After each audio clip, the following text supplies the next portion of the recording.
بس كيفن دريجة عاوتاني وجا مع فيديو جديد عاوتاني وواحد القصة تاهي خارياتو ضحك عاوتاني.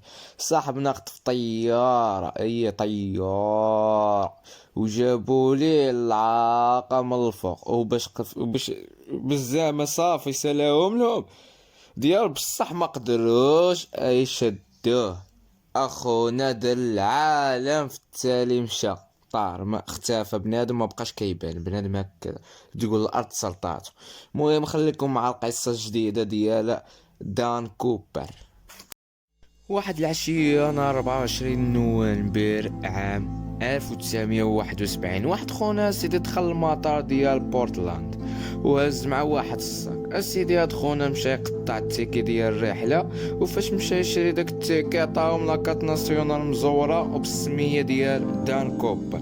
صافي خونا تقطع البي ديال الطيارة وطلع للطيارة ريح مع راسو في واحد البلاصة قريبة لديك السرباية ديال السما. عرفتو هداك خيطنا داك المضيف الطيران. صافي خونا طلب ليهم عصير وبكية ديال الكارو وديك الوقيت اللي عنده الكارو راه شي حاجة. صافي داز شي شوية ديال الوقت خونا دار عند ديك المضيفة ديال الطيران عطاه واحد الوريقة امستلة مكتوب فيها عندي قنبولة وبغيتك تجي تجلسي حدايا.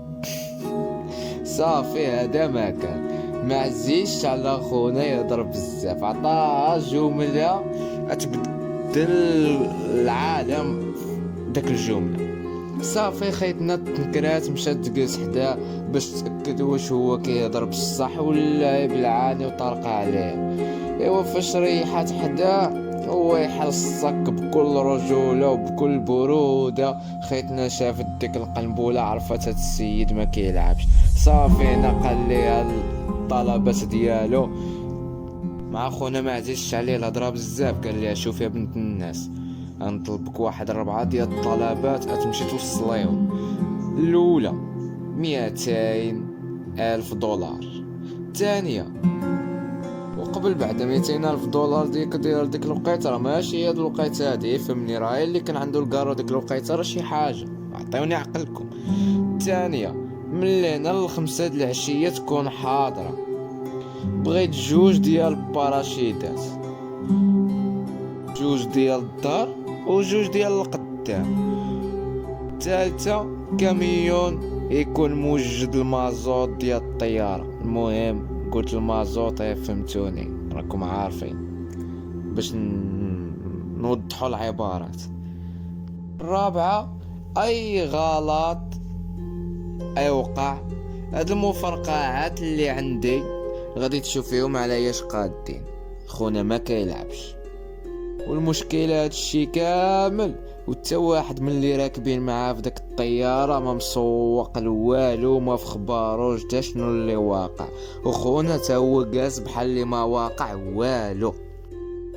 المهم خيتنا مشات للمقصوره ديال الطياره وقالت لهم هادشي كله اللي واقع. صافي شويه ويا تجي عنده واحد التيتيزه وحده اخرى بقات جالسه حداه وكتعاود معاه.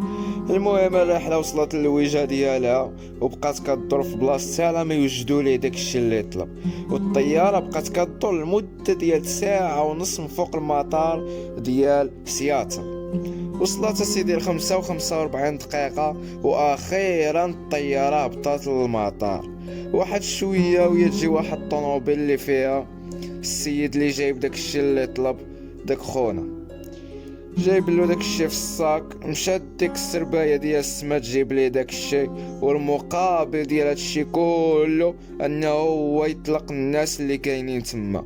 ودابا المشكله من هادشي كله ان ديك الناس هادوك هابطين واصلا مع زال ما في خبارهم والو. يعني هما اصلا كانوا غادي لديك المطار وهبطوا الناس وصلوا الرحله ديالهم ومازال حد الان ان الطياره كان فيها براكاش. المهم مورا هادشي هذا الطيارة بقى فيها غير دان كوبر والطاقم ديال الطيارة. صافي رجعوا للطيارة، وقال المضيفة ديال الطيران انها تقول البيلوت يقصد مكسيكو سيتي، ويبقى غادي بواحد الارتفاع قريب للارض، ويخلي الرويض ديال الطيارة خارجين هما والباب ديال الطيارة. والبيلوت قال ليها لا، ما يمكنش نمشيو مكسيكو نيشان، خصنا ضروري نوقفو في الطريق باش نوليو نعمرو الطيارة مالها، واش غادي تمشي بالهواء؟ لا السي البيلوت، الطيارة اللي ما تمشيش بالهواء، ولكن اللي قلتي لدان كوبر لا ايوديك عند سيدي ربي، اي فرقع الدين ديماك، اي فرقع الدين ديماك. دان كوبر ما زيش عليه الضحك. المهم علينا، السي بيلوت قال المضيفة انه ما يمكنش نمشيو لمكسيكو نيشان، خصنا ضروري نوقفو في الطريق، وما يمكنش تبقى الباب محلولة حيت راه الريح وكدا وهادي غادي نهبطو كاملين. صافي هنا كوبر وافق وطلب تبقى حدا المضيفة باش تعلمو كيفاش يفتح الباب. صافي الطيارة قلعت مع 57 دقيقة، من مورا التقليعة ب5 دقايق فاش طارو قال ديك التيتيزة اللي هي السرباية ديال السما اللي هي المضيفة ديال الطيران انها تمشي حدا البيلوت وتقول له حتى حد ما يصدعو. صافي خونا هنايا نوا على خزيت. صافي كلشي دخل لديك البلاصه ديال السوقان وشدوا عليهم. مورا هادشي هذا بشي 3 ديال السوايع الطياره وصلت للرينو اللي كاينه في نيفادا. صافي الطاقم خرج ما لقاوش كوبر وما لقاوش القنبله، وحاجه ضروريه ما غاديش يلقاو حتى الفلوس. اذا هاد خونا هذا فشي وقيته وسط ديك الرحله نقص من الطياره، ودابا غادي يبدا التحقيق. ما قالش الشوافه سيدي، قالك المواصفات ديال دان كوبر: راجل بيض وشعره كحل، الوزن ما بين 68 و 86، طول ما بين 180 و 183 سنتيم، وفي عمره ما بين 35 و 50 عام. ومن خلال هادشي كامل الاف بي اي قدروا يصوبوا تصاور تقريبيه ليه واللي هما هادو اللي كتشوفوا. والتحقيق عطى حتى البلاصه اللي يمكن انه يكون طاح فيها، وهاد اللعيبه هادي حمقاتهم بزاف باش عرفوها، حتى حد ما عرف فوقاش هاد خونا نقز ولا فين. وحتى الطياره حربيه اللي كانوا، حيتاش كانوا مورا 2 طيارات حربيين مور الطياره اللي كان فيها، وحتى داك 2 طيارات حربيه اللي كانوا تابعينهم ما شافوا والو، حيت ديك الساعة كان الليل، يعني الليل عاون خونا بزاف. وكيقولوا الطاقم انه اخر مرة هضروا معاه قالوا له واش خصك شي حاجة وقال لهم لا، ومورا ب10 دقايق الطاقم حس بالطيارة كتزعزع اللور، يعني ان الباب تفتح. وهنا قدو يقولوا انه يقد ينقص في هاد البلاصة. صافي مورا هادشي هذا بدا التقلب والو ما لقاوهش خونا، قلت لكم ما عرفش تقول سرطاتو الارض.